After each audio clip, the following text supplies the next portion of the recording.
Team 8231 E55 Part 2. We're sort of semi-stuck in now. We're going to continue pulling apart the engine. If you haven't watched Part 1, obviously you need to go and watch that. And having a bad hair day today. And yeah, we're just going to keep ripping apart the car so we can get down to this timing cover, so we can get the timing cover off and basically start replacing what we need to replace. Before we do that, we've still got to drop the subframe, so and that's all the way down here. Got to drop the subframe with the steering rack. Let's just get into it. This rain's getting too heavy.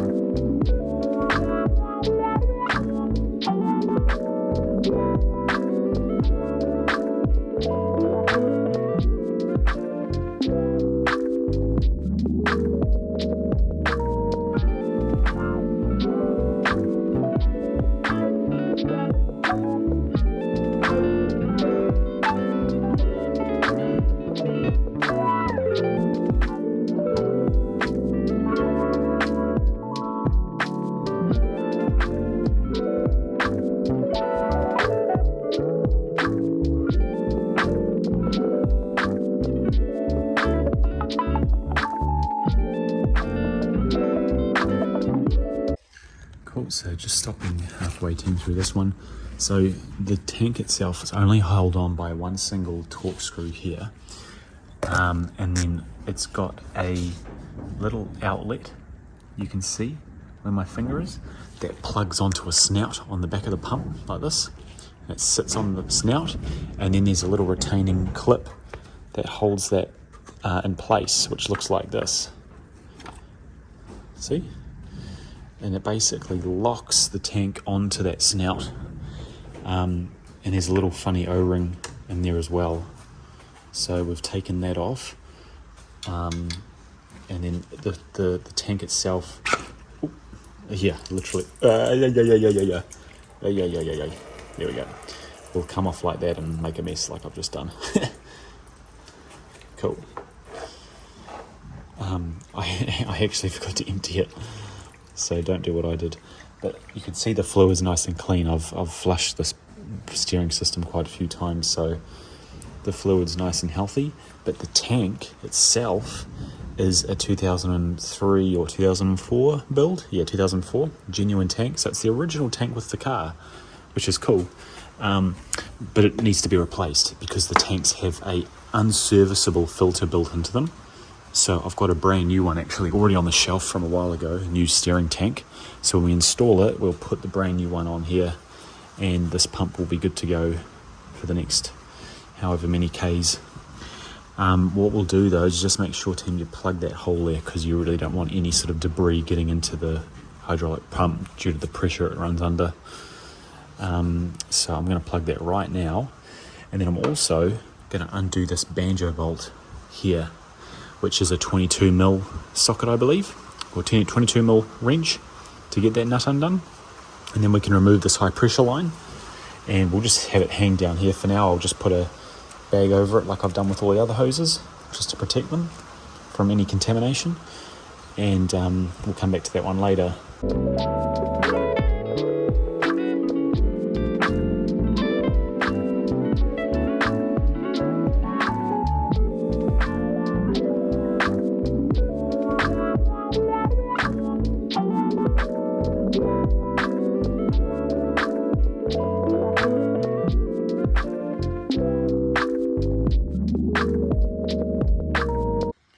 Right, team, so underneath the car,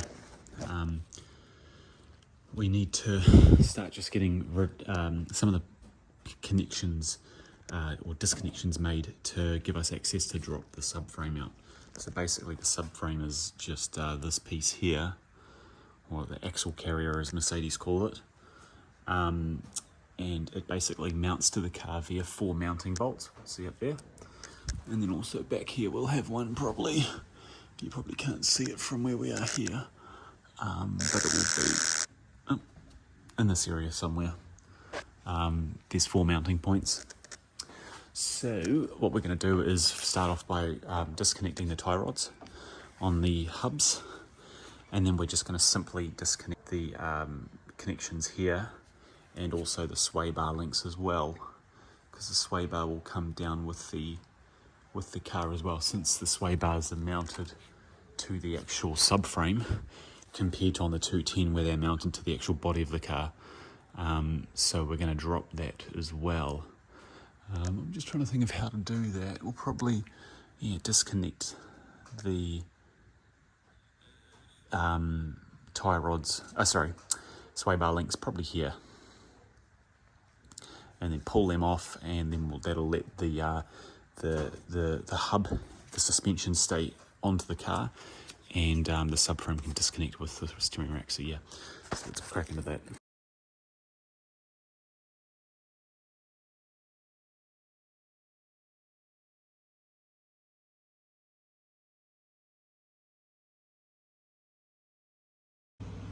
Right team, off camera I've just been having a bastard of a night with this crankshaft pulley. For some reason, apparently they come off pretty easy. It came off easy on the 275 back when we did that one. It like slipped right off with your hand, just go pull it off. This car, however, doesn't want a bar of it. So I've been trying a few different methods. I've got I've put them away, but I've got basically I've got pullers, like two little hooks. I'm trying to pull it off. You just drive a pin into the middle there. That didn't work. They wouldn't fit properly. I contemplated some other options. I was even doing a bit of prying off the timing case, which is actually pretty stupid, guys. Don't do that. You know, you don't really want to be prying. Obviously, this is very soft metal as well, but also you want to be applying the pressure and the force on the actual crankshaft itself, not on the actual engine casing, because that's not going to do what it needs to do properly. So what I did is, like I've done with so many of these bloody cars over the years, I had some spare bolts and some spare hardware lying around. So basically I chucked this and this behind the pulley here, so behind there, and then I threaded this sucker here through, yep, like that. Then I got my 27mm crank socket. I got it pretty close. I didn't put it fully in. I put it about halfway in, or 3/4 of the way in, and then I literally just pry bar leverage off the middle, the crankshaft bolt, and on the bolt coming out, and just basically pried, put a bit of weight on it, and now Bob's your uncle, it's actually sort of come off, which is good. It's definitely a bit of a bastard, but yeah, we've definitely got it coming off. So I'm just gonna slide the rest of it out now and see what happens. Sweet. Cool team, so just ignore this rain, sorry. We've pulled the crank pulley off finally. And interestingly enough, you can see the crankshaft seal has been pressed in, but thankfully it didn't fully collapse into the engine bay, because if it did, that would have got wrapped up in the timing chains and we probably would have lost the engine. So thankfully, it's only pushed in probably about 4 or 5 millimeters inwards when the belt wrapped itself around. It's obviously wrapped around here and pushed that in a bit. So thank God for that, right? Thank the Mercedes gods. Anyway, now I'm just going to move on, team, back up the top here. We're going to remove these covers. Far out.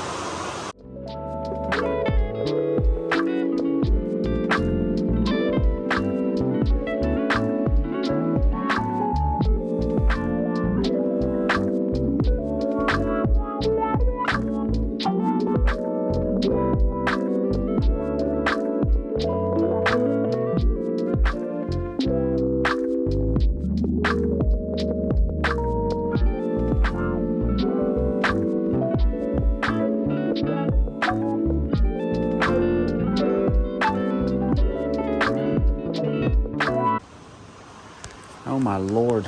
Okay, so we've got both banks cylinder covers off, and yeah, as I remember, these are such clean, like this is such a clean engine for 200,000 Ks. You know, there's very little carbon build-up in the engine area. It's very clean. All of these, not journals, because it's obviously inside there, but just the hardware itself is free from any sort of discoloration from old oil or carbon build-up. Even the bolts there at the front, you know, they're like brand new still. Whereas you look at the 210 videos that I've got of my W210 E55, that has 270,000 Ks and it's filthy on the inside. Someone or people at some point didn't look after that car well in terms of servicing, but thankfully the M113 is very forgiving for a Mercedes. So, you know, it's great to see that this one's in mint condition. I've obviously driven about 70,000 Ks of the mileage on this car, so I've driven it for about a third of its life ultimately now. And I've obviously kept it extremely well maintained, apart from letting the belt snap off. Yeah, so you can obviously see in here we've got our timing chain guides. They're quite brown, but it's really hard to see up close until you get deep inside there and have a look. Again, yeah, a bit hard to see them, but you can see there's nothing sort of straight away obvious, like any missing tops or edges of the chain guides, which is good. So yeah, what I'm going to do is I'm going to wrap it up here for myself and just chuck some clean film, or glad wrap as we call it here, over the top of the cylinders, just so sort of dust doesn't settle on it. And yeah, then I really need to know how we're going to tackle this timing cover. We've undone the tie rod ends. All we really need to do now ultimately is unbolt the subframe and unbolt the engine mounts, and essentially drop the subframe out and just disconnect our steering shaft. And I think that's pretty much all we need to do. Obviously we need to put the crossbar in place, but my struggle is, normally you mount that here, right? The problem we have though is that the timing cover, honestly this rain's driving me absolutely effing nuts. Can you just be quiet please for like a minute? No, clearly not. You can just see there's bolts here and here that we can't get out because the supercharger magnet's in the way. So I'm thinking, unfortunately, we're going to have to remove the full supercharger system, and then hopefully under there's the ability for us to mount some way to suspend the engine while we do the timing work on the engine. At least it'll take some weight off it anyway. But yeah, I'm thinking we're going to have to mount some form of way to lift the engine from the front there. Otherwise, we have to take the supercharger off. I don't know. We can pull this off the snout, but I'm sort of reluctant to touch that. I just want to sort of leave it alone. Yeah, so we'll have a break. We'll come back to it in a sec.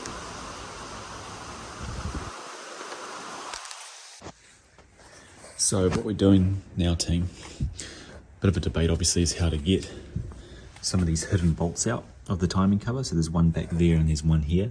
This one here hits the magnetic part of the supercharger like we just sort of talked about.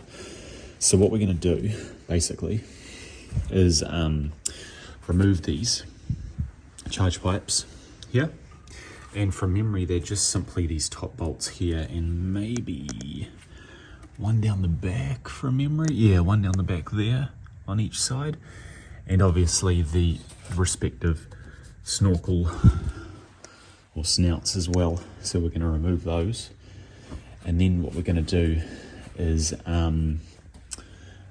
furthermore, sorry, before I continue, we need to remove the actual fuel rail of the car. So we'll take the fuel rail out and I'll give it all a good clean like I've done on the other cars I've serviced. So we'll pull the fuel rail out. We'll remove the what you call it, the brake booster supply line, which is somewhere here. Lost visual of it. and the throttle body as well. And then yeah, all we're going to do is lift that up. I'm literally just going to lift it by the snout here, not ideal really, but just for a sec, and zap that out and zap the other one out.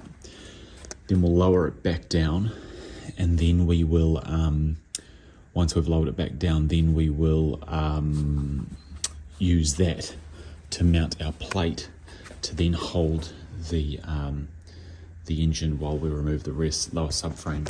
And then when we go to put everything back together again, we'll do the exact same thing. We'll put the timing cover in. My only question is, when we put the timing cover back in, I'm just sort of unsure as to whether I'm going to be able to get away with, there might be a shorter bolt I could use, but get away with not putting these back in when we put the timing cover back on. In reality, this one will probably come out fine, this one at the back here, because it's quite a long way in, so I should be able to get it out to then tilt it down and pull it out. But I'm obviously just a bit nervous about not having, you know, a more critical bolt here that helps seal this top part where the thermostat is, not being able to torque that down, especially if it's got silicon around that area. So yeah, not too sure to be honest, but yeah, we'll just crack into it and see how we go.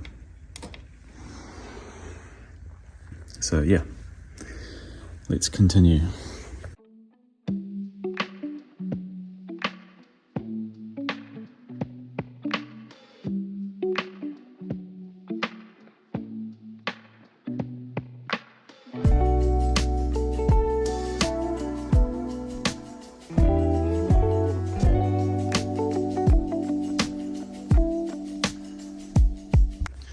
So team, we've got these charge pipes off, removed from the car.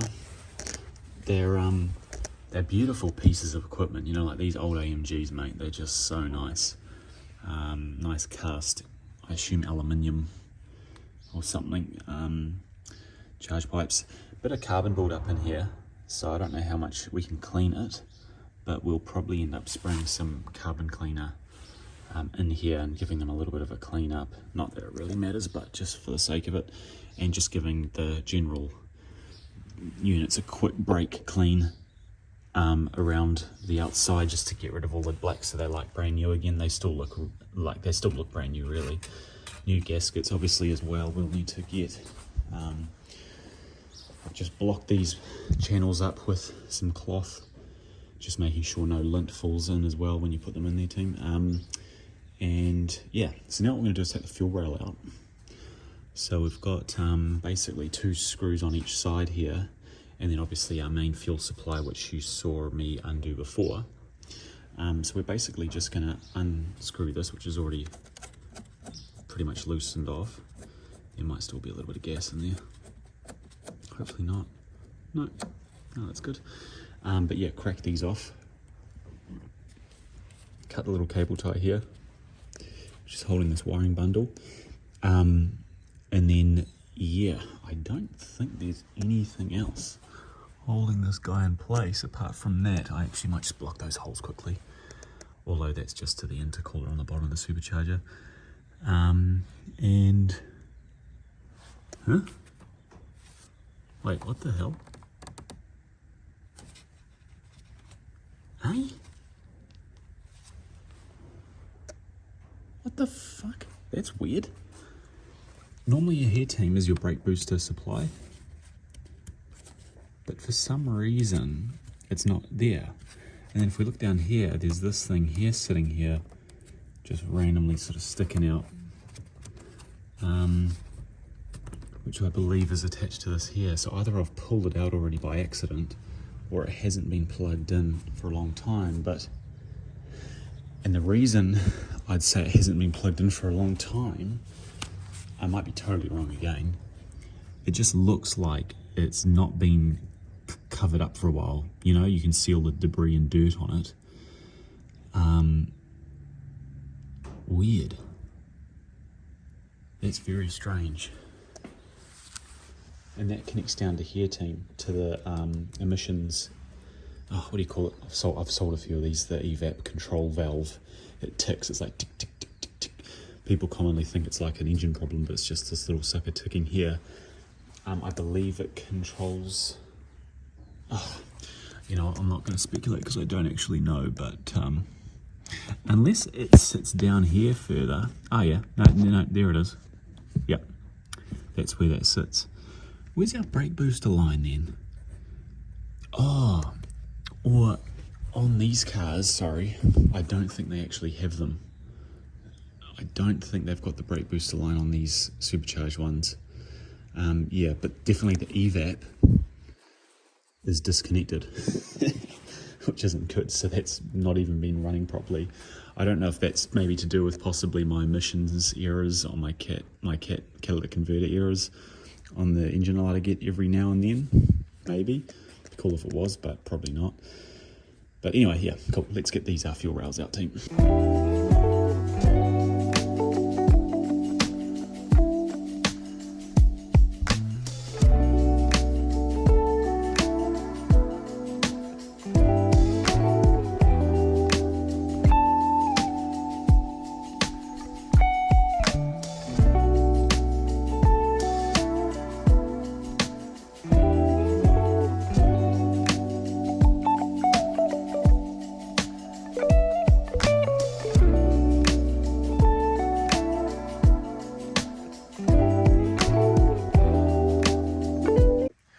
Team, so we've got that all done. You probably saw it in that time lapse.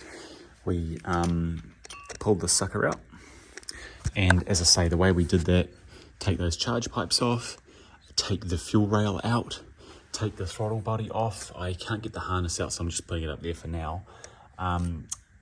Remove the oil breather hoses. You can see those little that black hose there.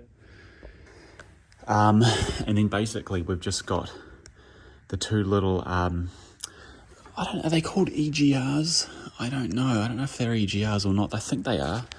But they plug in here on top of the supercharger mount assembly.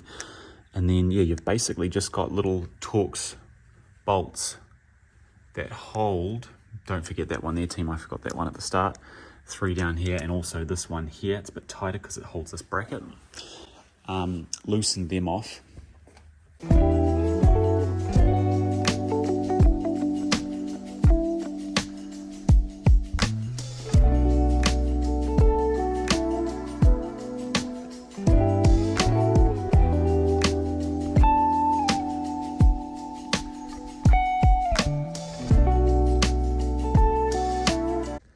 So Tim, we've got the rig in place, as you can see here, mounted up on the side of the engine. And yeah, it fits pretty well. The only part I'm not happy about is this part here just slightly hangs over the top, whereas it should sit down on the rail directly, like the back piece. So I'm just going to put some spaces in to get it exact. But anyway,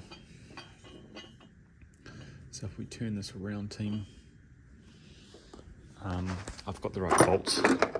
Bought the wrong ones initially, so they're M12 1.5 pitch, about 30 mils. So they should just screw, he says. Oh no, is that too big? F it. Okay, oh, it's annoying. Yay! More headache. But yeah, see, basically those screw in there like that. Screw in there like that.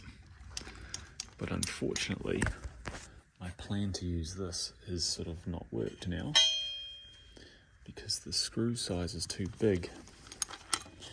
The M12 bolt's just a little too big to fit through there. So, plan B.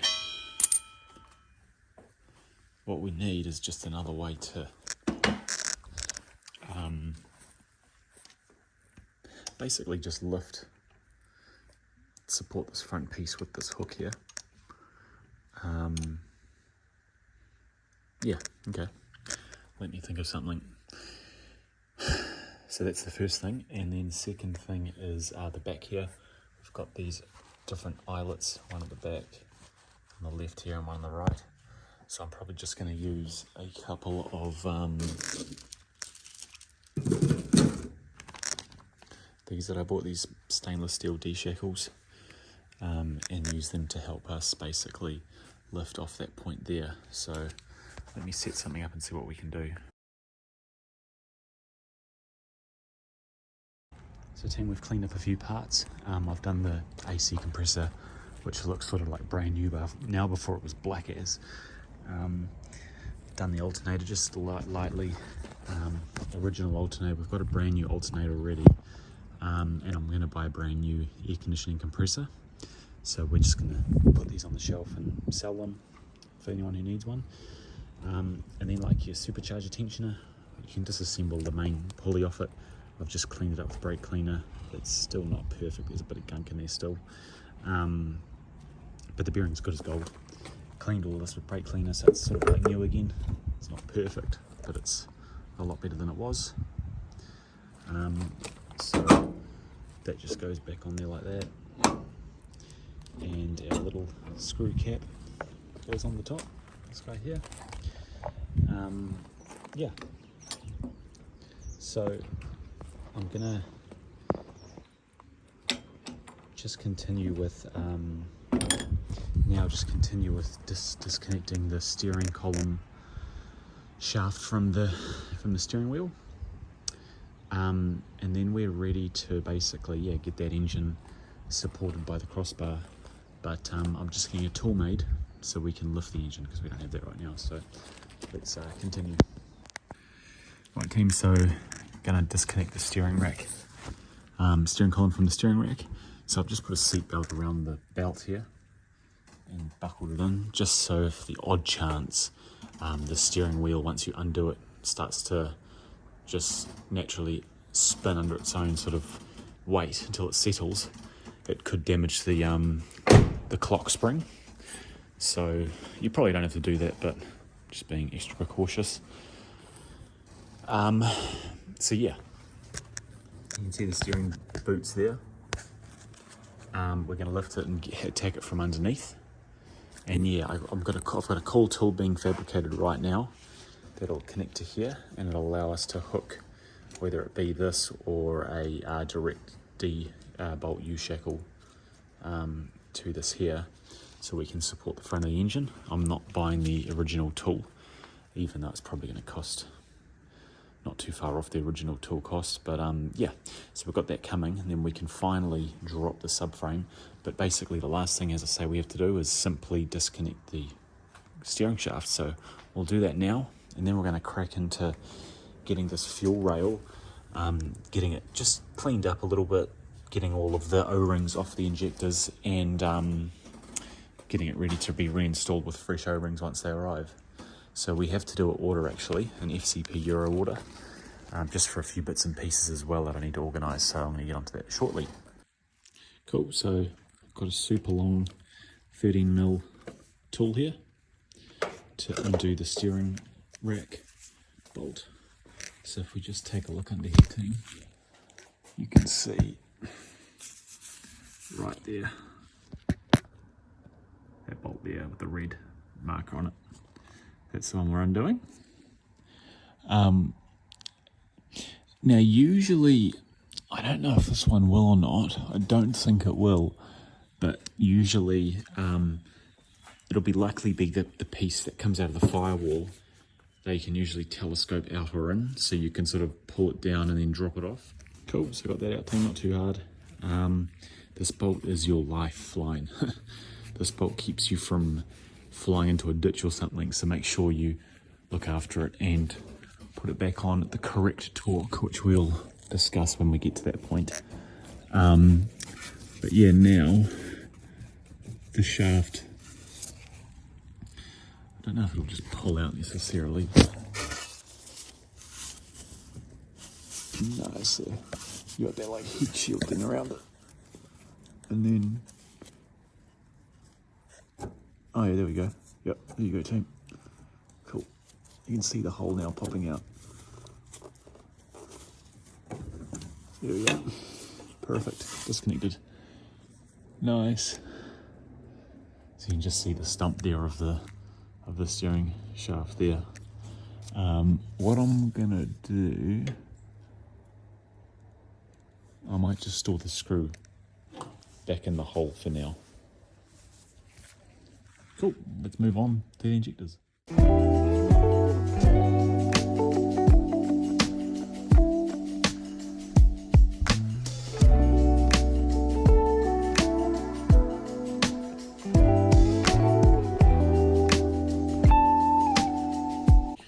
Right team, so we've got the injectors out. They're a little bit of a pain to get out, but they're pretty clean. So they've got 4 little ports at the top here, and what I like to do generally is I made this little tool, which is just some rubber hose that steps down to a little funnel for a can like this. So some throttle body cleaner, and what I do is I plug this into the throttle body cleaner, and then I plug the injector itself like that. I think I put an O-ring back on it normally. So the O-rings came off for some reason when I was pulling these out. They were stuck in the fuel injection, in the fuel rail. But yeah, I'll stick one on like that and then just sort of force this bastard on. Or maybe if I can't get it on, maybe I do leave the, yeah, no, scrap that. I usually have these off then, but it's nice tight fit. The hose is just the perfect size. I'm sorry, I don't know what the actual hose size is, sorry team. But if you just go to the shop, take an injector with you and basically find one that fits nice and snug, then you can hook that up, spray it. And what I do is I've got a electrical little electrical connector setup where I can basically, using a battery, tap and activate the injector to tap and spray throttle body cleaner through the injector and clean all the gunk out of it. Although these are pretty good overall, if you look real closely here. They've got 4 ports on them. You can see the ports. On some cars that'll be quite varnished, it'll be quite dark. This car it's quite clean, which is nice. But it still doesn't hurt to just spray some in through here, eject it out, and then also spray back the other way just to clear anything back out the main port where it comes in. Okay, so we're going to do that. I'm just going to quickly clean the rail and put it aside, and then we're going to clean those up as well. But before we get to those, we might skip to another part of the video, just depending on the sequence I go in. So I'll get the rail done now and continue.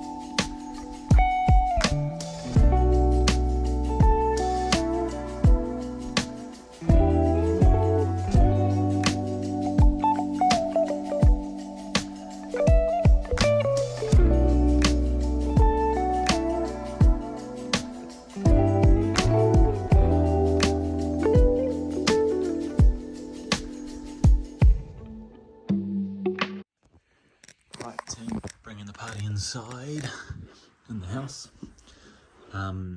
So basically we're going to remove the lenses from the headlight. I'm just waiting for my tool to arrive, so we're just going to crack into replacing these headlight lenses. I'm just filming this in order of doing it, so at the end of the day it's probably going to be a bit of a mix of doing this job slash putting the engine mount on, or the engine support brace on. But basically, if we just look at it simply here, we've got a box, we cover the box up, and we use the likes of a hairdryer. If you've got a missus, or if you're a woman, a lady, obviously your hairdryer is going to be useful for this. And on this box we've got a perfect hole straight for it. If anything, you probably want to have the box the other way around, or you want to have sort of a good seal on the box, whereas this one's going to sort of leak a bit of air, so you need to sort of keep it as tight as you can. And all we're trying to do is warm up this this area here, and warm up this this compound. I think it's called butyl something. It's a type of headlight sealant, and these headlights have actually been done before, funnily enough, by the extra sealant you can see here. So yeah, all we need to do is first off is pop the, you could say the eyebrows out, which is this plastic part here, and it's got little tabs that hold it on like this. Usually these are broken. You can see the person that sprayed my car at one point didn't do a good job masking, which I noticed after the fact, which wasn't good. And then, yeah, basically take these eyebrows off.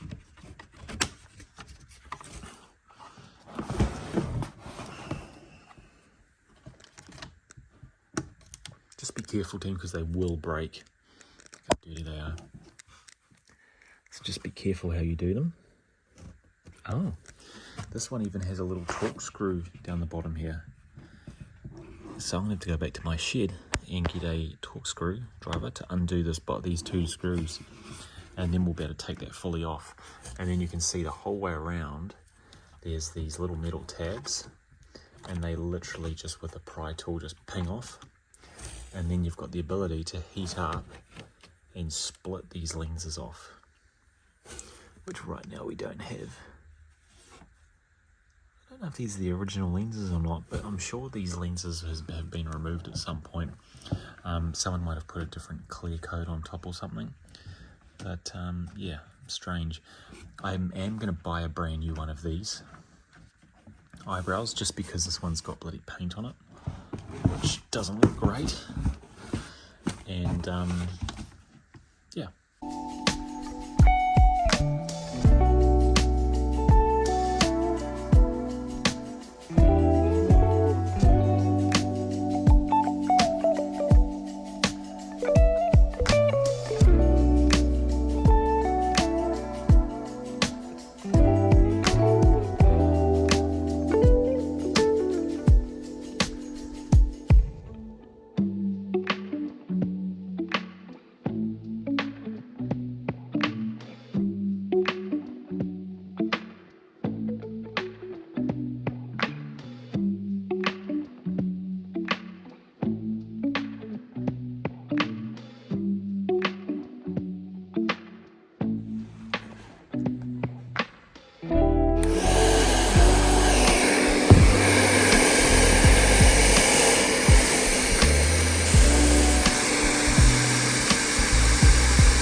Right, team, as you heat this up enough, so I've had it baking in the little hairdryer oven for about 3 or 4 minutes a couple of times and just cycling through, you can then just start to, it's definitely harder than it looks, unfortunately. You can start to pry the old seal or the old lenses off. Just make sure when you do this though, you be very careful not to let any of the black butane land on, geez, they use a lot on this, making sure it does not land on any of the electrochrome plated surfaces, because otherwise it's going to damage and remove the chrome look and basically make the headlight look bad.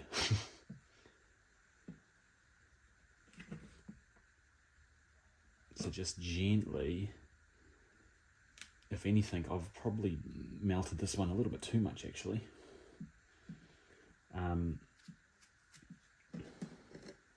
So just go around as you do it and just make sure there's no loose bits of this rubber hanging around.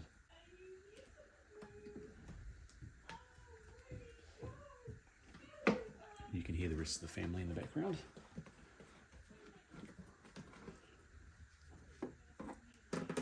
Yeah, they've used a hell of a lot of bloody butyl on this one. Damn. It never has this much at factory.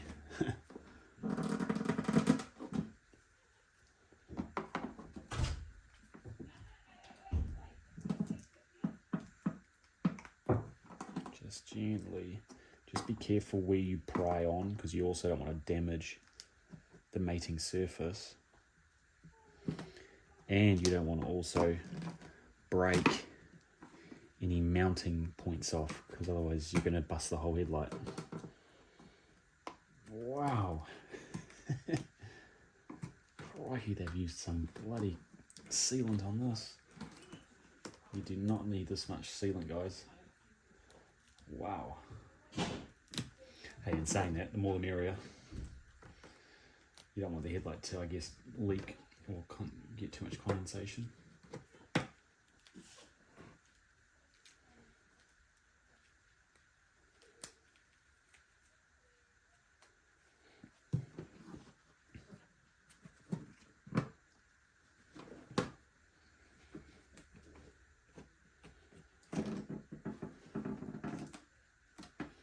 Cool.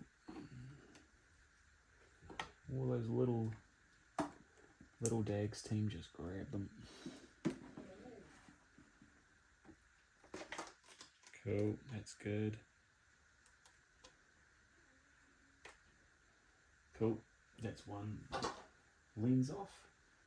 And while it's still warming, just go around and sort of dig. Yeah.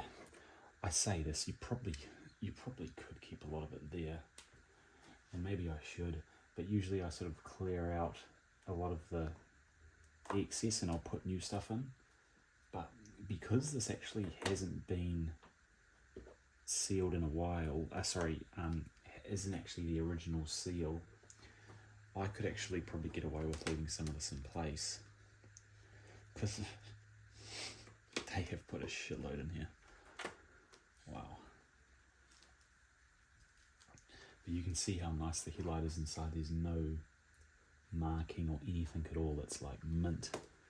It's like such a clean, untouched surface. So just be mindful that you don't want to get any dust or debris or anything stuck in here while the lens is off.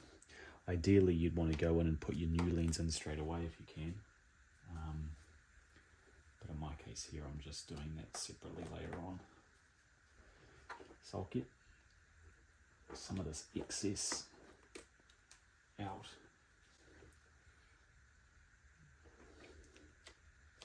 But I'll probably end up just heating up the headlight again, getting it warm, or getting it relatively warm, and then just putting some fresh butyl in here, just a little bit, and then compressing it together again using the same, because you can see here the line where the old lens was fitting in.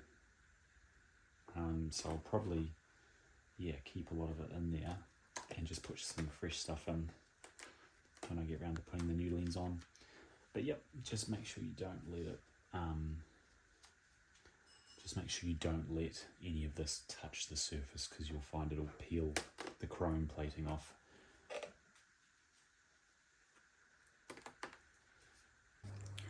So team, we've got the lenses off both of the headlights. It's a little bit of a mish. Definitely not my favourite job. I don't really like doing this. But I like the result, so that's the main thing. So we've got some new rubber here. Or butyl as it's called. And it just comes in a ring like this. And all you do is you pull the reams of it out and stretch it and place it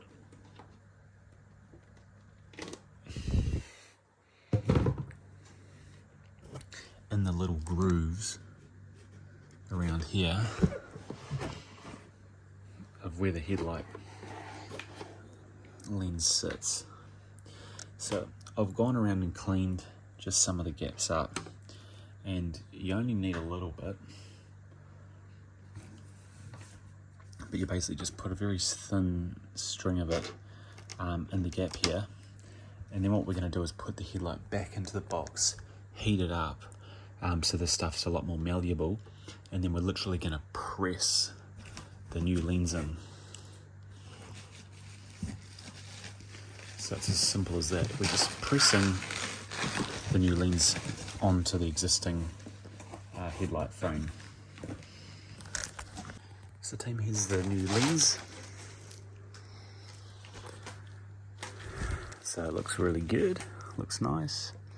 Manufactured in, this says '08. I don't know if this is just the cast says that. Yeah, it's definitely not from 2008. It'll be a lot newer than that, surely. With this one, they even send a bag of butyl with each actual lens, which is pretty nice of them, considering the normal ones I bought from a website called Beamer Jakes, which I don't think these are Beamer Jakes ones. They're really good quality, but they don't give you any of this, so you have to buy this like I have, and it's like 60 or 80 bucks or something. Whereas this is quite cool. I didn't realize they actually gave you this with this specific brand here. I don't know off the top of my head where I bought it from. It was about a year ago I bought these. But if you want to know, let me know, and I'll comment the supplier, so you can buy off them if you want. But I'll also let you know in a year from now or two how good these headlight lenses are, and hopefully they don't peel or break or fade or anything. But yeah, put the headlight in the baker. We're going to bake it. I'm going to keep these because this is newer butyl. I'll use my existing butyl. I might be calling it the total wrong term, but I'm pretty sure that's what it's called. And then yeah, gonna put this in first, then bake it, then press this onto it. The only one thing we have to do before we do that though, team, is just take this inner piece here out using these, I think it's only 2 little Torx screws, and mount it inside the new lens. Don't forget that, otherwise you're going to miss this nice chrome piece. Yeah. Cool.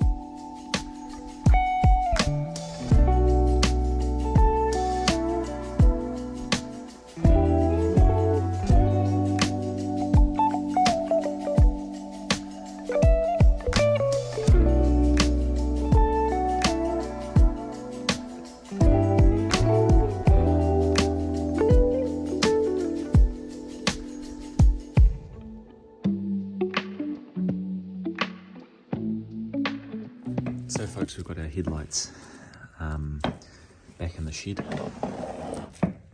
brand new lenses on them, and as you can see here, the gap, it's pretty good around this side.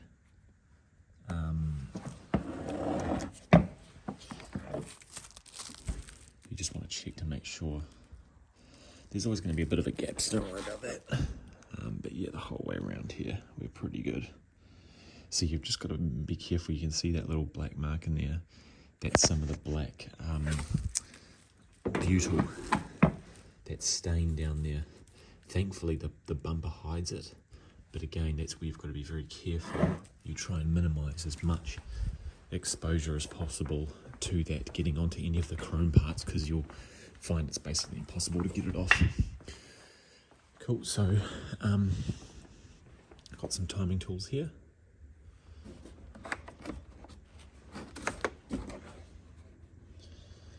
This is the toolkit. It's a AliExpress toolkit. I had a AliExpress timing kit for my M275 V12 as well, and yeah, it was pretty good. It wasn't perfect, but it was pretty good. And in saying that, that could be the timing of the car being very slightly out with a stretched chain maybe. But yeah, we've got these 2 parts here. They all go on the crankshaft side of things.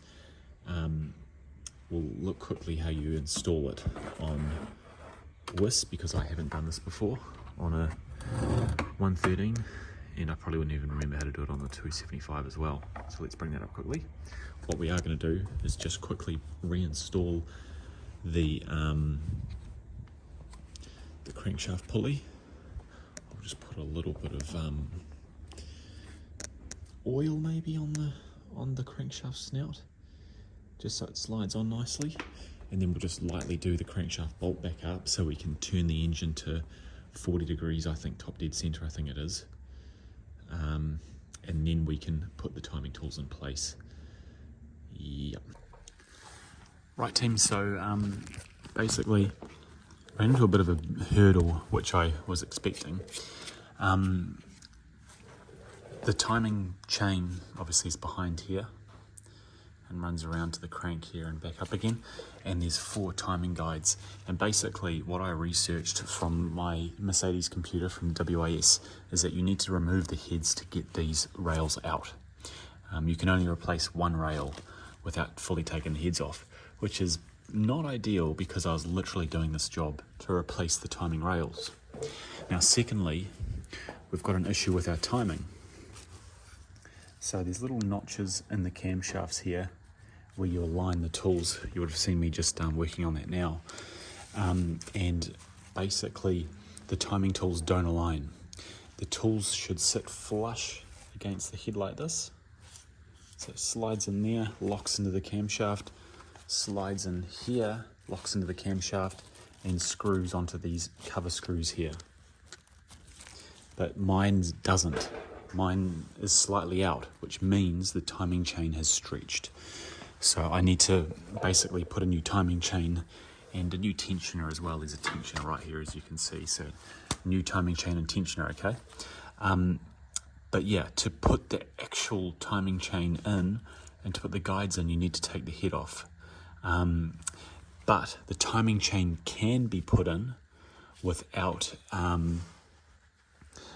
taking the heads off if you just simply thread it through and then crimp each end together rather than assembling a full chain onto the setup.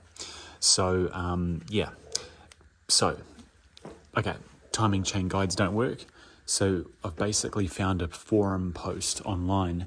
I'll tag it in soon actually when we get to it, but basically it shows us a way. There's a guy that's or a few guys that have done a method where you sort of fabricate your own stud or pin where the timing chain guides sit.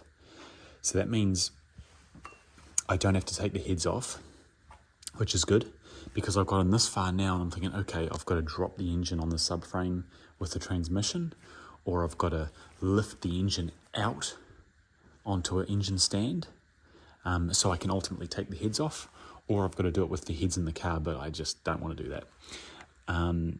But after I found that post on that forum, it showed me that we can get away with not removing the heads at this stage.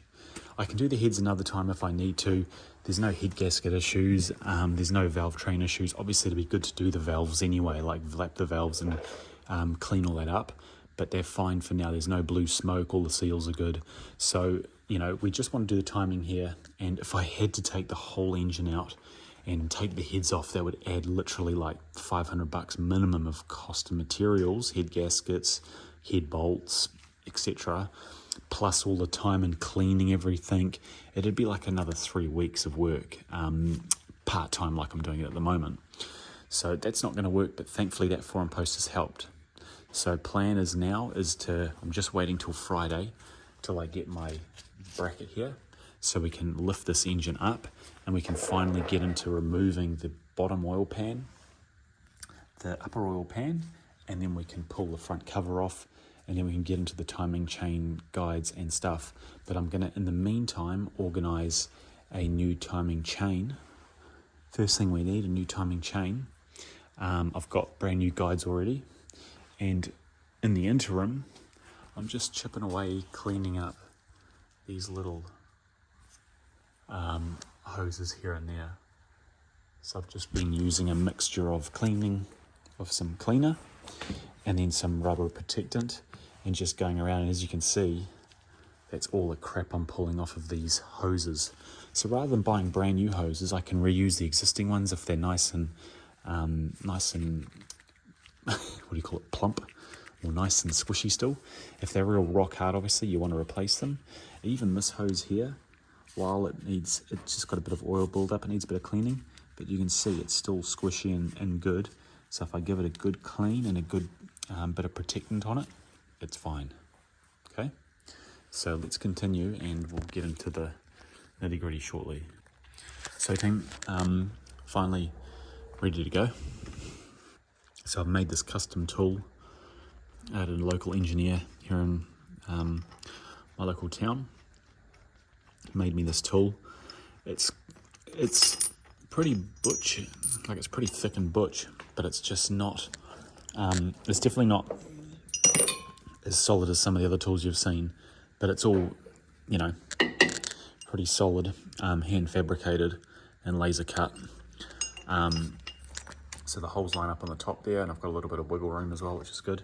And then basically using a D-shackle, we can hook it up to this hook here to lift it up, which is cool as well. So I need to put the D-shackle on it and yeah, mount it onto the top of the engine supercharger here.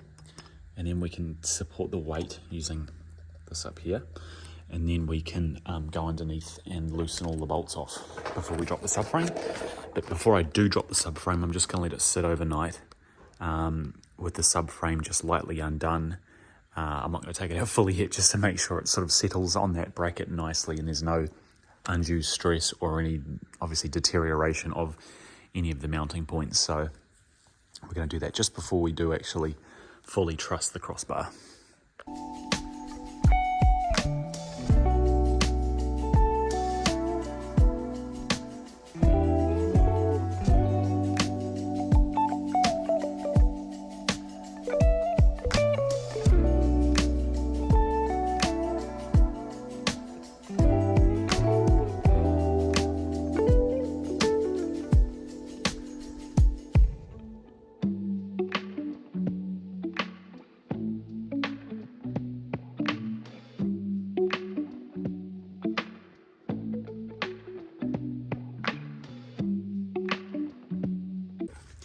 Right, team, so we've got the engine on the stand. I did a video, I videoed it, but for some reason the video is corrupted, so it's real tight here, and back here as well.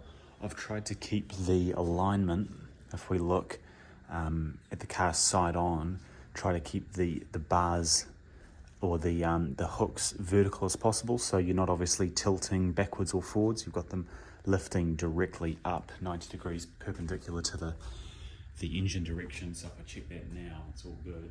If anything, maybe I just put a little bit more lift onto that back one, just to level it out slightly more, but it's pretty bang on. Yeah, I might do that. That'll be good.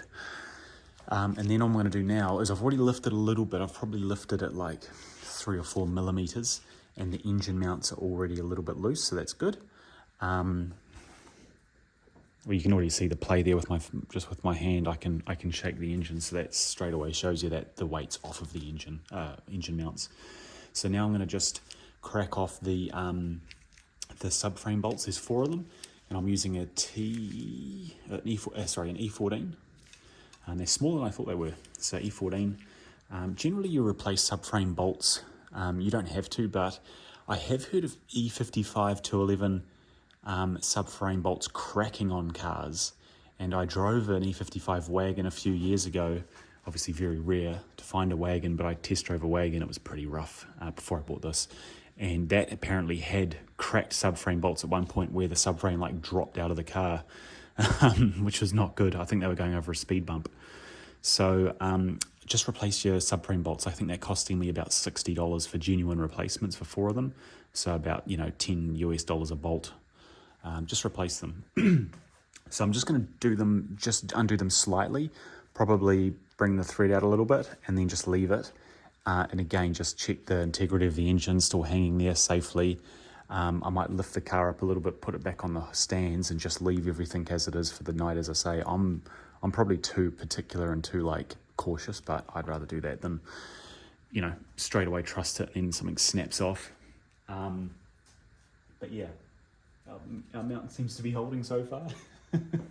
So yeah, I'm happy. We'll just continue from here. So team, just a quick update. As I was saying before, on the side here, so you can see the bars just slightly tilting forward. So I want to just take a little bit more from the back, and then yeah, so our plates there, you'll just see that washer there, that one washer just has a bit of a gap there, which isn't great. just the weld is a little bit too close to it. Like, there's a lot of tension on here, but not a hell of a lot. I think all up it's probably, you know, 200 kilos or something roughly. So we've undone the engine mounts. You can see now that with my finger, you know, I can rock the whole engine with my finger, so that's good. So it's off, you know, we've got it off the mounts. Then we've got our, we've got our subframe bolts at the front here, right there and there. Now, I said there was 4, there's actually 6. So there's back here as well, this one right by the control arm. Same on each side. And then the subframe, the sway bar, see right up there, there's a black like thing that connects up onto the subframe here as well.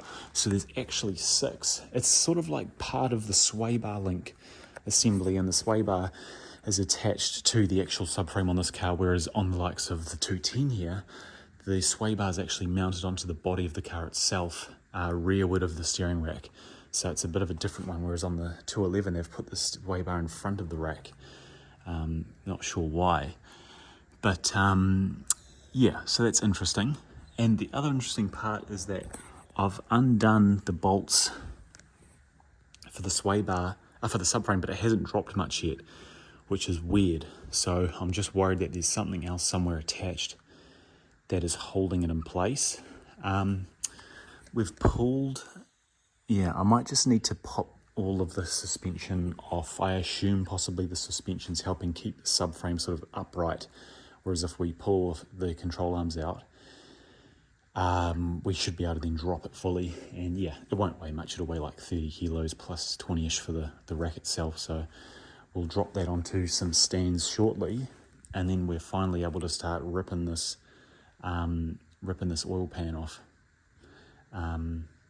And yeah, unfortunately, our timing tools don't fit properly.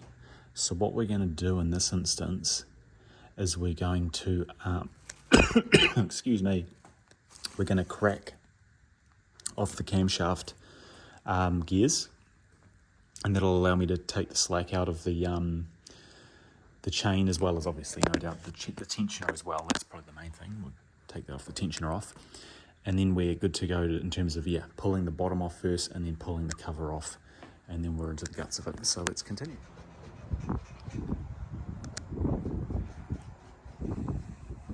Just a cutaway scene, team. We're here pulling, salvaging a new windscreen washer pump because the bracket on my one snapped off. So I found this one here. Looks all good to use. But yeah, this car's been sitting here for a while, pretty munted. Still a lot of good parts on it actually, which is surprising. Even this B pillar here is actually quite nice. Mine's a bit rough. I might even see if I can take that. Get the door out of the way, have a look. Right team, so we're back from pick apart. We went in and bought, mostly the thing I needed was this. So a replacement headlight washer, because the one on my one broke. But in saying that, my one wasn't actually that bad. It was literally just the bracket that had broken on it. Here, you can see it's a bit munted looking. So I went and bought a this one off a wrecked one. It's just cleaner. I know I'm fussy, but this one actually is fine. It just looks a bit average. So we'll keep this one on the shelf as a working backup. That's just got a bit of a bung. Oh, damn it. Anyway, I also picked up off that old 211 this nice cigarette ashtray thing. So I'm just going to clean it up and restore it a bit so we can sell that to someone who needs a new one. And also lots of little grommets. And also, see that one there? You know, I tried to find a brand new one on the dealer website and I couldn't. But thankfully, that 211 we were just looking at, there you go. That's it right there. So I'll just give it a bit of a wire brush clean up to get rid of the rust off it. And then, boop, done. That's awesome. Perfect. Cool, so I'll process that later. But for now I'm going to get the rest of the subframe onto this axle stand so we can lift the engine up and start getting into the nitty-gritty.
So the team, bit of a weird one. I got the bolts out, the 6 bolts. The weird ones that I showed you before are these ones here. That sort of attached to the body in the middle of the subframe, in the middle of the axle carrier. Then we've got the ones here, we've got one back here, longer, shorter. And then these ones seem to stay. I'm sure I can pull it out, but it's got like a weird way of attaching.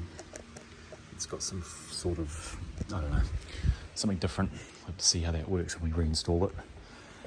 But when I undid the middle two, so the middle ones I did last, then I just had the subframe just lightly drop onto the axle stands, just a few millimeters. And now we should be free. I don't know, let's just quickly try. I don't know.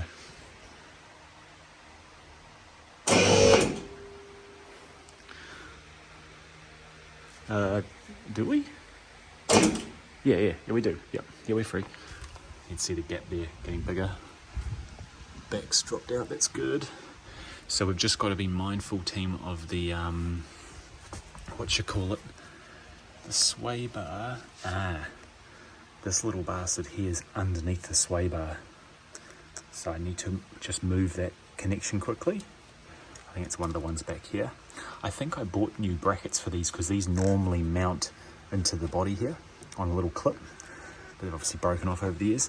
I also noticed, I feel like the subframe's been out before. The reason being, you can see there's 2 grommets missing, 2 of these missing, and you can see where the circles were before they got dirty. You can see they were there before, so a little bit suspicious.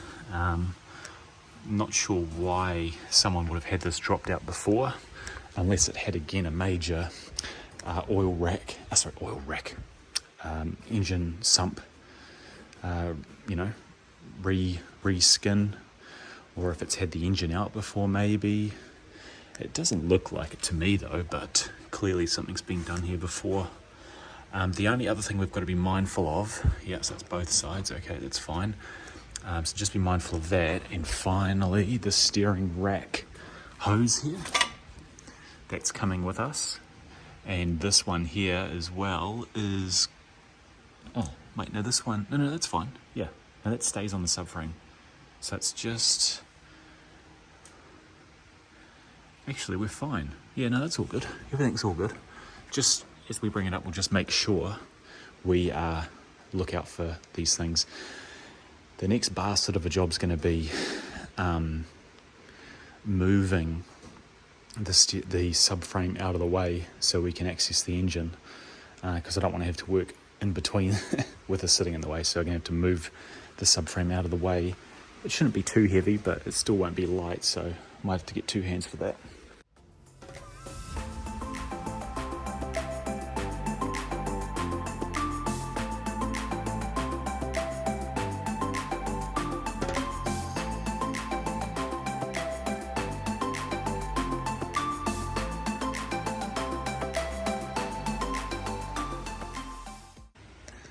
folks, front axle carrier, or front subframe you could call it, is out. So here's those middle bolts that hold everything in. Yeah. It's got like some weird sort of like thing in the bottom there, and then this on top. I don't really know how it works. I'm going to give it a really good clean. It looks like it's part of the subframe, so we don't replace that, but the other subframe bolts we obviously are going to replace just for extra peace of mind. So we've got our U-joint here for the steering column. We'll clean all of this up just as best we can. It won't be mint, but tidy it up a bit.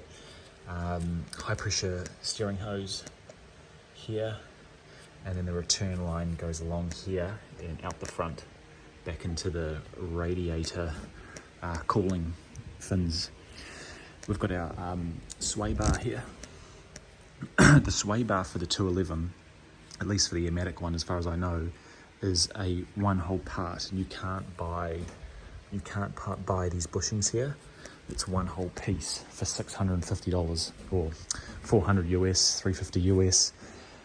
My car does have a pretty decent knock, which is driving me nuts, even though these are new, those are new, the ball joints at the top are new. So it leads me to believe it could only be, actually let's just check while we're here. It leads me to believe it's probably going to be the sway bar. Yeah, so if you look at this joint here, there's no real, like it's still pretty mint. Pretty sure I replaced these, yeah. Same with this one, I imagine. Yeah, a little bit of fatigue. You can see the cracks starting to form on the top there. Obviously there's cracks on the side there. Maybe that's the wear indicator, I don't know. But yeah, so there's that. And then you've got obviously the ball joints here as well, which we can test with my hands free. And yeah, your sway bar connections themselves here as well. So yeah, and then we've got the underneath of the M113K. So I've got it on a stand. I'm just being extra cautious because I've just fabricated from an engineer my own, engine holding stand. So I'm just going to use this as much as I can while it's sitting by itself. I would like to put a brand new starter motor in, so we'll probably order one of those. And as you can see, we've got a lovely leak from the valve covers at the top there, leaking down onto the rear of cylinder 4. But everything else is pretty good. It'll be a good time now to change the engine mounts. They're about 2 years old. We did them when we did the front struts in my last video. They're probably still in real good nick, to be honest, but I'm just thinking for the sake of it being so easy to replace them, like, should we just do them now? I don't know. But yeah, so next step right now, drain the oil from the car, and then we're going to remove the bottom oil pan. We'll first start by removing these bolts here, remove this part of the pan, and then we've got the upper pan here as well, which we'll take off separately. I don't believe this has been removed before because it's pretty, well, whoever did take off the pan did a real good job. But I just feel like it's not the case. I feel like it's they've probably had the subframe out for something else, because I don't understand why those grommets would be missing unless the factory forgot to put them in. But yeah, so let's get the oil out and we'll move on.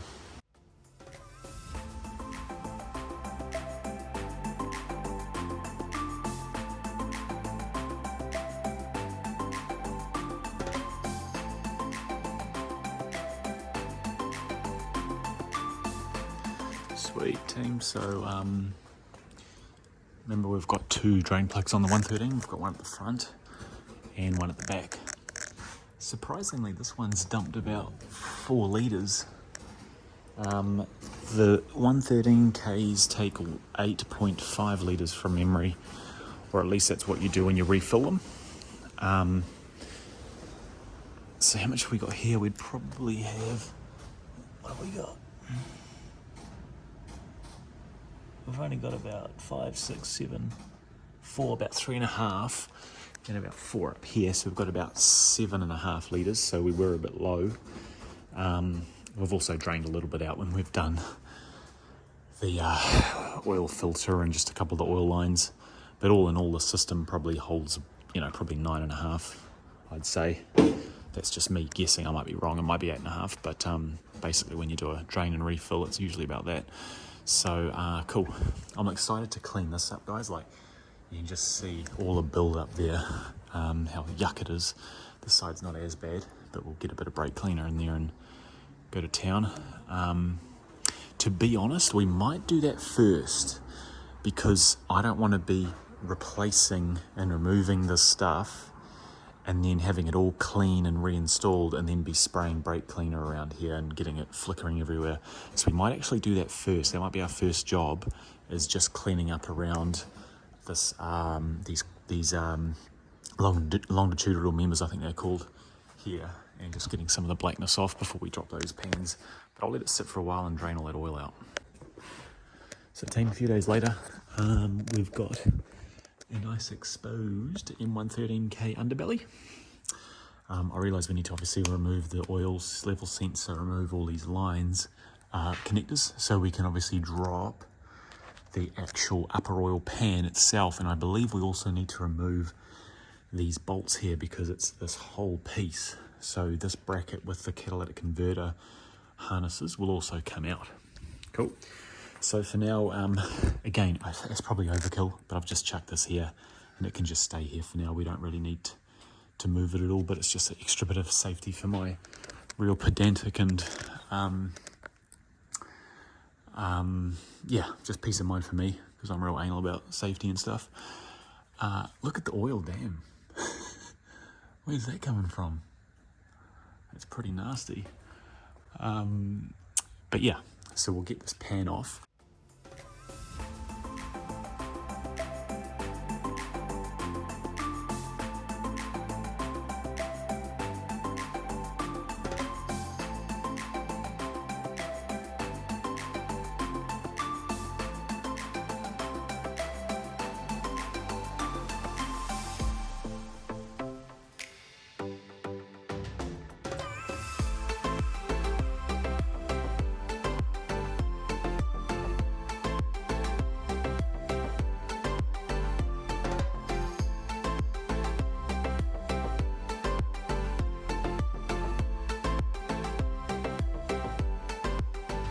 So team, we've got the bolts under here nearly finished. There's quite a few, more than I thought. So yeah, just getting them loosened off. Then we're going to crack this pan off.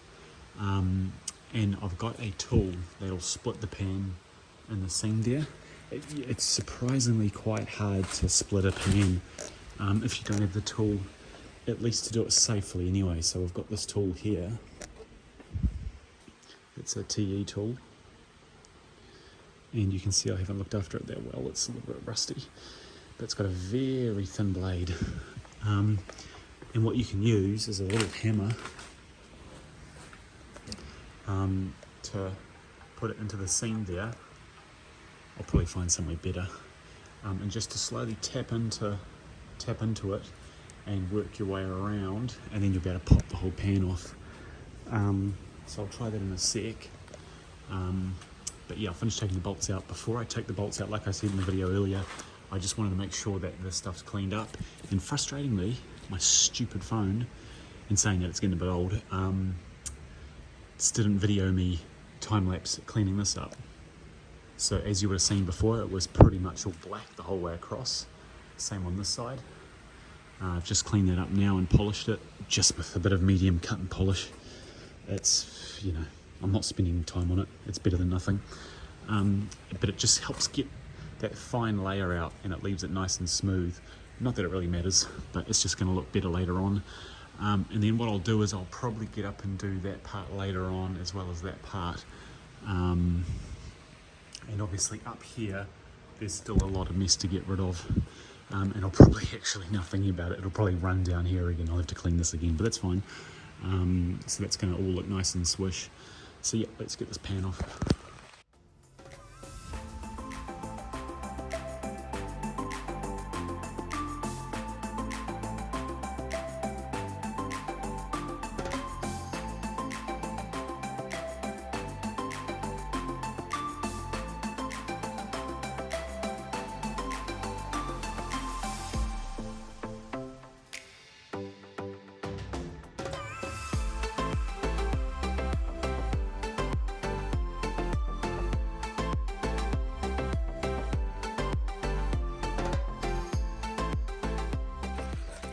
So team, got the oil pan out. It's a big pan, pretty crazy. Yeah, interesting. First time I've taken an oil pan off a 113 before. Here's my... It looks pretty good. The pan's very clean. There's no obvious debris in there or anything, so that's good. I have over the years used liquid moly Ceratec, so I think that's why there's some sort of discoloration in the oil itself. So we've stored the upper oil pan in place, which is up here. So we'll take that out next. But as you can see, we've got our oil pump right here. A good old oil pump with the screen on the front there. A little bit of gunk and stuff in there. There's an oil pump chain, and this is what commonly scratches. As you can see already, I think. Well, look how loose that is. And straight away, team, if you look here, I'm trying to do this one-handed. So if you look here, you can already see, just get the torch on it, right where my finger is there, you can see where it's been eating into the case, where it's damaged the aluminium. You can see where it's polished. See? Oh, that's better. Right where the chain sits. That's where you get that chain knocking and tapping noise on these engines. So it's not, it's not critical. It's not the worst thing at the end of the world. Obviously it's there to keep the chain on the crankshaft sprocket, I guess during installation and stuff, but stops it from obviously coming down and skipping a tooth when you're probably fitting it at the factory. Cool, let's continue, team. We'll start taking this top pan off, but before we do, we're just going to remove, if I'm correct, this piece here. And yeah, as you can see, the pump itself connects to the actual engine housing, so this pan's independent. But yeah, we still need to take this plate out.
The job is really messy, like very messy, just oil everywhere, and this thing's dripping still like a sieve, but anyway, it's all good. We're making progress. The upper pan, team, is easier to break off than the lower pan. So this is the upper pan here, and you can see part of it is the actual part of it attaches to the actual gearbox. And part of it is the rear main seal, which we replaced only a few years ago. So as you can see there, team, there's the rear main seal. And that part's actually still clean, which is good. So we need to clean all of these surfaces up to remate everything with. But yeah, as you can see, we're right on the engine. There's all our pistons on the crankshaft with the caps at the end. You can see the little oil jets in the middle there. You can see the pistons and the bores, and the bores of these cylinders. So you'll probably get a better close up later, but see that sort of grey pink, grey blue, that's the cylinder walls. And looking at them here with my own eyes, not through the camera, because my camera's not great, those bores are very clean, which is awesome to see. Piston one's at top dead center, which is normal for when you're timing the engine. But yeah, the bores look good. I was actually going to scope the cylinders with a with my little camera thing, but I can actually just see it from underneath here. So we can rotate the engine and see where everything's at. Again, that's that loose oil pump chain. The engine's very clean though, right? So now what we can do finally is get this bloody cover off. We're finally down to the cover. It's been about a month so far, guys. I've been filming this. Bear in mind, I'm only spending probably 4 or 5 hours a week at the moment. So I've probably spent 15, 20 hours so far, taking my time as well, not rushing. So it's a little bit of a process, but again, like the V12, if I did it again, I'd do it a lot quicker because I know what I'm doing now. Although I sort of have forgotten half of it.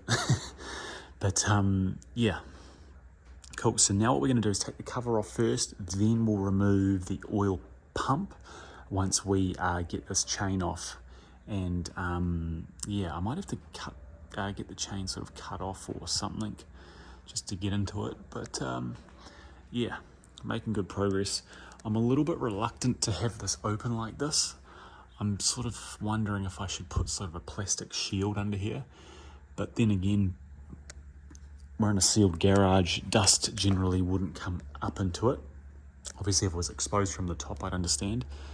But in saying that, the plastic wrap actually sticks to the oil, so I might just chuck some of that on there quickly and yeah, get into pulling this case off. To pull the case off, we're going to get a cardboard square and map out where every single bolt goes, because every bolt's got a variable length. So some bolts are going to be short, some are going to be very long, like that one up there. So we just want to make sure we don't mix up the lengths. If we did, it doesn't matter. But we could always look it up on WIS. But again, you just want to be mindful. So when you're removing this upper oil pan, team, just to summarize if you are doing it yourself, firstly, if you've got access to the top of the engine back earlier in the job, undo the oil pan dipstick tube here, undo the screw that holds it on the back of the right hand or bank one cylinder. It's just a little tiny screw. Just undo that because you need to loosen it so you can pull this whole pan out without it sort of getting stuck on the dipstick. It was just a bit hard getting my hand up there. I was able to do it, but it was just not nice and easy like it should have been. Secondly, yeah, remember you've got bolts on the inside and the outside. So that's the top of the pan, that's the bottom there. So we've got these bolts that were inside. We've got all of these ones around here. These two are longer ones. Yeah, these two are longer ones. And then down the bottom here, we've also got some long ones. I believe it was, I think it was this one here and this one here. Longer ones, and then you've also got these external bolts here as well on these ridges, but I think those are the only external ones on the outer pan. The rest of them are actually all part of the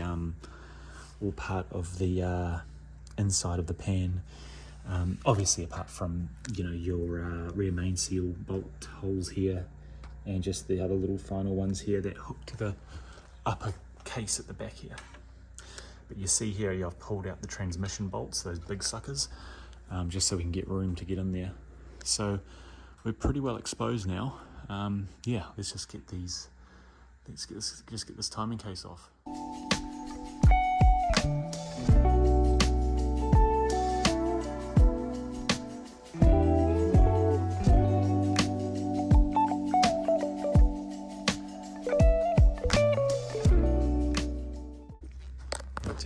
Got the engine down a little bit so we can take this timing cover off. So all we're doing is just pulling these bolts out and inserting them onto this template here we've got, just like I did for the water pump over there where my keyboard is. And then we should be able to just pull the cover outwards towards us. And we've just got to be mindful of the head gasket obviously there as well. And yeah, I've just removed, as you probably saw on the time lapse, the timing chain tensioner. So it's a 30mm bolt, so it's a big sucker. So I just used a 1/2-inch breaker bar on it. And you can see there, it just uses oil pressure through little ports, I believe there, to build pressure on that chain. Obviously it's got got no pressure on it at the moment, obviously, but it's still got a lot of tension behind it. So I've got a brand new one actually just arrived now, a brand new timing chain and a brand new tensioner, which is cool. So we're going to use those, but first obviously we're going to get to the actual chain. So we're going to get this off now. So let's go.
Thought I'd video this one so it's not on time lapse. This is the beating heart, or the main arteries, I guess, that run the 113K coming out. So, now just be very careful you don't damage the head gasket. He says after he nearly damages the head gasket. Yeah, that's all good. So where are we? I see, down here like this. My problem is, there we go. Cool. Perfect. Okay. Right. Put that down there. Okay. Cool. Ta-da! So team, there's the 113K. How does she look? She looks pretty good to me. So here's our chain. So the new chain I've bought off Pelican Parts. I was going to buy it off FCP Euro, but they only had the genuine chain, and it was $200 US, I think. And then I bought off Pelican Parts the OEM version, which is a brand called JWIS or something. It's on the links. I think it's JWIS. And this is the genuine chain made by JWIS. So I'm literally buying the same bloody thing as the genuine one without the $100 extra price on top. So I've got a brand new chain. I've got a brand new tensioner. Brand new tensioner that goes in the side here. Where is it, Tim? I'll show you on the camera here. Now I just need to be careful with this cover. So just when you're doing this, see here, these two screw holes? Those are inside the top of the cylinder head, inside the top there. And the top one here is on the top in between the supercharger. So you've got 3 screws vertically into the case, okay? So yes, we've got all the ones on the front here we took off, but you also saw me pulling stuff off each bank. There's 3 bolts on each bank holding it in, so make sure you do that before you start prying because you're going to break something. So to get the case off, I found the easiest way was under here where my fingers are. There's like a very small point where you can leverage like a pry tool down here just to crack it off gently. And there's also one here, up here as well. I thought there could be one behind here, but there's not really much room to get a good enough leverage. So yeah, but anyway team, now you can see, like you might remember, my belt, my main serpentine belt came off on the 113K, right? And when I was driving, and you can see the serpentine belts literally pushed the crankshaft seal into the case, so it's literally like 5 to 6 millimeters sticking out inside the case. Can I even get it? Look, look at that! I just pulled it off with my bare hands. Not that they're necessarily pressed in there, but